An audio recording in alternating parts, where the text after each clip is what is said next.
প্রথমত আমাদের যেই আন্দোলনটা ছিল কোটা সংস্কারমূলক আন্দোলন ছিল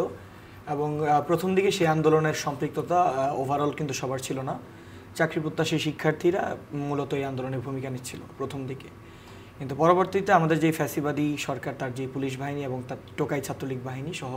আরও যে অঙ্গ সংগঠনগুলো আছে তারা যখন নিরীহ মানুষদের উপর, নিরীহ ছাত্রদের উপর, ছাত্র জনতা, শিক্ষক,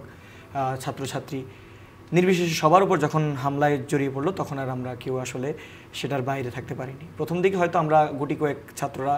সেই আন্দোলনে অংশগ্রহণ করেছিলাম, কিন্তু সেই আন্দোলনটি আরও জোরালো হয় যখন তারা আমাদের উপর হামলা করে। 10 জুলাই থেকে যখন আন্দোলনটা শুরু হয় তখন কিন্তু এটা সর্বসাধারণ কোনো আন্দোলন ছিল না। আমাদের যার চাকরি প্রত্যাশী আমরা ছিলাম তাদের একটা কোটা বিরোধী আন্দোলনের একটা ধাপ ছিল। কিন্তু যখন আমরা পরবর্তীতে দেখতে পারি যে আমাদের যারা যৌক্তিক দাবিতে যারা মাঠে ছিল তাদের উপরে যখন আপনার সরকারি বাহিনী থেকে সরকার দলীয়ভাবে যখন ছাত্রদের উপরে হামলাগুলো আসে, আমরা যদি 15 তারিখ রাত অথবা 16 তারিখ রাতের দিকে খেয়াল করি, যখন বিভিন্ন বিশ্ববিদ্যালয়ের, সরকারি বিশ্ববিদ্যালয়ের আমাদের বন্ধুদের উপরে যখন অতর্কিত হামলা করা হয় এবং রাতের অন্ধকারে যখন তাদের উপরে হামলা করা হয়,